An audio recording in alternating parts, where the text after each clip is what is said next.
Are you planning to invest in a real estate pre-sale project? This video is for you. Hello, this is Shirin Saleh, owner and managing broker of 88 West Realty. In this video, I'm going to tell you 7 tips on buying a pre-sale project. What do we mean by pre-sale? It means the purchase of a property, whether a condo, townhome, at the pre-built stage or during the construction stage of a property. So basically by pre-sale, you're buying a contractual right of owning a property. Let me dive into discussing 7 tips on buying pre-sale project. Tip number 1, hire a professional and experienced realtor. Buying a pre-sale, you need a realtor to be on your side. Please don't forget, the commission is paid by the developer, not by the buyer. And then if you do not use a realtor, services of a realtor, you will not save on the purchase price. So make sure that you hire a realtor who can help you in the process of purchasing a pre-sale. Tip number 2, select a pre-sale project. Do a thorough research on the project, demography, the neighborhood, the proximity to public transit or the public amenities. Check the reviews and reputation of the developer. It's very important to know who the developer is. Make sure that you walk around the site and then see the neighborhood in person.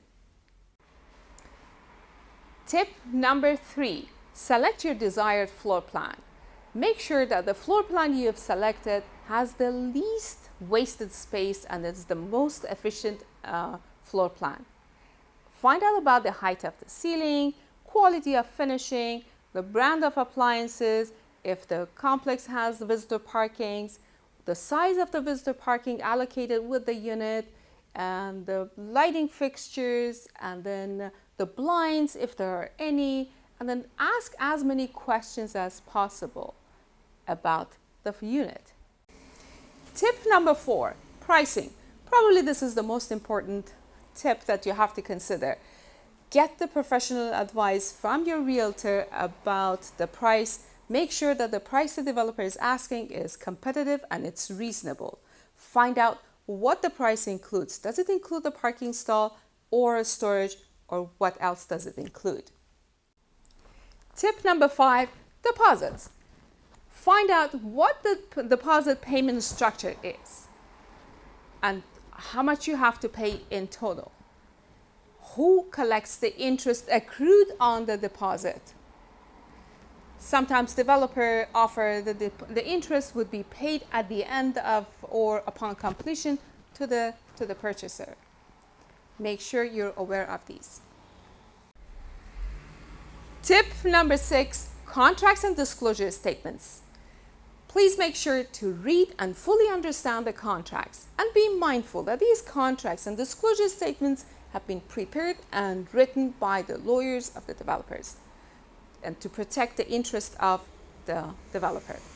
So there are a couple of terms that you have to look for in the contracts and the disclosure statements. Number 1 is the size of the unit that you're going to buy. Make sure that there is a term in the contract which states what is the maximum allowable size change of the unit, whether it's 3% or 5%. If the contract does not mention that, make sure you discuss it with the developer. If developer does not want to take any responsibility about the size, then walk away from that contract. Number 2, dates. There are certain dates that are important in the contract. One of them is completion date, the projected completion date that the developer is expecting to complete the project. And the second date, important date, is outside date. If there are some unforeseen circumstances that the developer needs to extend the completion date, like we had COVID-19, so all the developers had to extend the completion date. What is that period? Typically, it's 1 year. If, again, a contract does not mention what the outside date is, discuss it, negotiate it. If the developer does not want to accept any this outside date, walk away from that contract. Number 3 is assignments. In case that you do not want to, or you're not able to proceed with the purchase of the property, and you want to assign it, you want to sell it, find out if the developer allows you to do that, when the developer allows you to do that, and then what are the restrictions. Some developers did not allow a unit to be publicly advertised for resale. And then what is the amount that you have to pay to the developer? Sometimes it's 3%, sometimes it's 5%, sometimes it's only $2,000. Now, in the disclosure statement, please make sure that you read about all the amenities, the strata plan, where do the parking stalls are located, where is your unit, and then how many units are in one floor plate. And then make sure that you read all the disclosure statements. Tip number 7, rescission. BC government wants all the developers to give the consumers 7 days to rescind the contract, to cancel the contract. Now, within the 7 days, you have to make sure that you complete your due diligence carefully. One of the things you need to do is to review again the disclosure statements and the contracts. Make sure you speak with your mortgage broker and then find out if you can get a pre-approval for the purchase of the presale condo or townhome.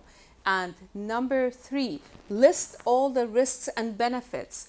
Find out if the market trend changes, and then what happens if you relocated, if your purchase power is changed, or what are the benefits of purchasing a presale and investing in a presale project. And at the end of 7 days, make sure you've done all your studies and you're aware of all the risks and benefits of the contract, and then happily sign the contract and give the initial deposit to the developer. I hope you found this video useful. Please like, leave your comments below, follow us, and subscribe. Until the next video.